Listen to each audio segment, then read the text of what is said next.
জলযন্ত্রণায় বেহাল শিক্ষাঙ্গন গোপালনগর থানার কল্যাণপুর অন্ত প্রাথমিক বিদ্যালয়। স্কুলের সামনের রাস্তায় বর্ষা নামলেই জমে যায় হাঁটু সমান জল। শুধু জল বললে ভুল হবে, বলা ভালো দুর্ঘটনার ফান্ড।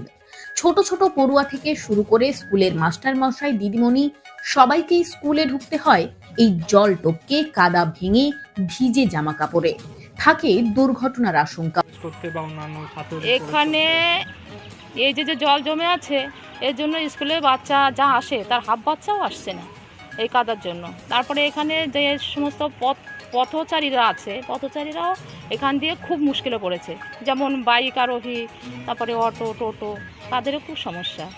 আমি এর জন্য আমাদের এখানকার পঞ্চায়েত যে সভাপতি আছে জাফর আলী ভাই, ওনাকে আমি জানিয়েছি।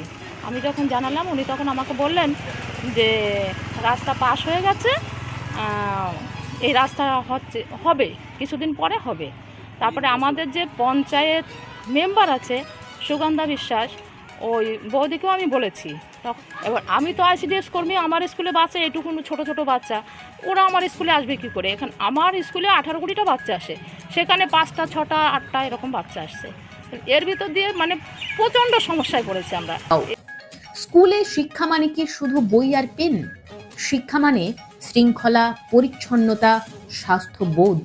অথচ স্কুলের সামনে জমা জল সেই শিক্ষাকে চোখের সামনে যেন উপহাস করছে।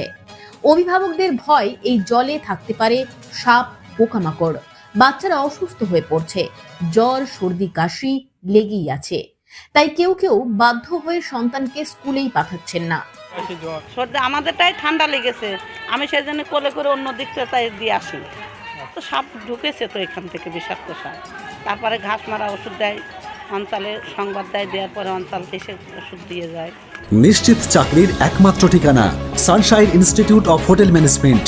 হোটেল ও হসপিটালিটি ম্যানেজমেন্ট কোর্স শেষে cruise line, airlines, hotels, hospital সেক্টরে 100% নিশ্চিত চাকরি দেশে এবং বিদেশে। ভর্তি চলছে, আজই যোগাযোগ করুন। আওয়ার ক্যাম্পাস বনগা ও বারাসাত, উত্তর 24 পরগনা, পশ্চিমবঙ্গ।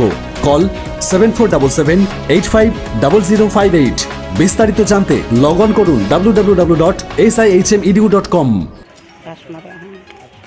শিক্ষা অধিকার আইন থাকলেও এই অবস্থায় স্কুলে যাওয়া কি সত্যি সবার পক্ষে সম্ভব? উঠছে প্রশ্ন। শুধু ছাত্রছাত্রীরাই নয়, মাস্টার মশাইরা পর্যন্ত বাইক অন্যের বাড়িতে রেখে জল কেটে স্কুলে ঢুকছেন। দিদিমণিরা খালি পায়ে ক্লাসরুমে যাচ্ছেন। অথচ স্কুলের দেওয়ালে লেখা আছে রবীন্দ্রনাথ, বঙ্কিমচন্দ্র, বিবেকানন্দের বাণী, শিক্ষার আলো ছড়ানোর ডাক। আবার সেভ ড্রাইভ, সেভ লাইফের মতো বার্তা। কিন্তু স্কুলের সামনের রাস্তা যেন এই সব লেখা আর ছবির পরিহাস। বছরের পর বছর ধরে একই চিত্র। বর্ষা নামলেই রাস্তা ডুবে যায়। এতদিন ধরে প্রশাসন, পঞ্চায়েত, শিক্ষা দপ্তর কারো নজরে পড়লো না বা পড়ছে না। রাস্তা উঁচু করা, নিকাশি ঠিক করা, স্কুলের গেটের সামনে প্ল্যাটফর্ম বানানো, এই ন্যূনতম কাজগুলো কি করা যায় না? উঠছে প্রশ্ন। স্কুলের ক্লাসরুম নয়, খেলার পরিবেশও নষ্ট হচ্ছে বাচ্চাদের। বাচ্চারা কাদা মেখে বাড়ি যাচ্ছে, বই খাতা নষ্ট হচ্ছে।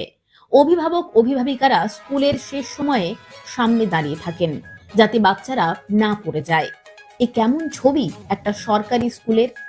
একদিকে আমরা ডিজিটাল শিক্ষা, স্মার্ট ক্লাসরুম, নতুন শিক্ষানীতির কথা বলি, অন্যদিকে প্রাথমিক স্কুলের বাচ্চারা আজও কাদা জল মারিয়ে স্কুলে যাচ্ছে। স্কুলের সামনে জল থই থই অবস্থা। শিক্ষার মন্দিরের এই বেহাল অবস্থা সত্যি লজ্জার। প্রশাসনের উচিত অবিলম্বে ব্যবস্থা নেওয়া। শুধু নতুন দালান নয়, স্কুলের চারপাশের রাস্তাও শিক্ষার পরিকাঠামোর মধ্যেই পড়ে। যে সমাজ শিশুদের শিক্ষাকে সম্মান করে, সেই সমাজই সত্যিকারের এগোয়। কল্যাণপুর অন্ত প্রাথমিক বিদ্যালয়ের সামনে এই জলমগ্ন রাস্তা আসলে আমাদেরই সমাজের আয়না, যেখানে আমরা শিক্ষার কথা বলি অথচ শিক্ষার জায়গাটা বাঁচাতে পারি না।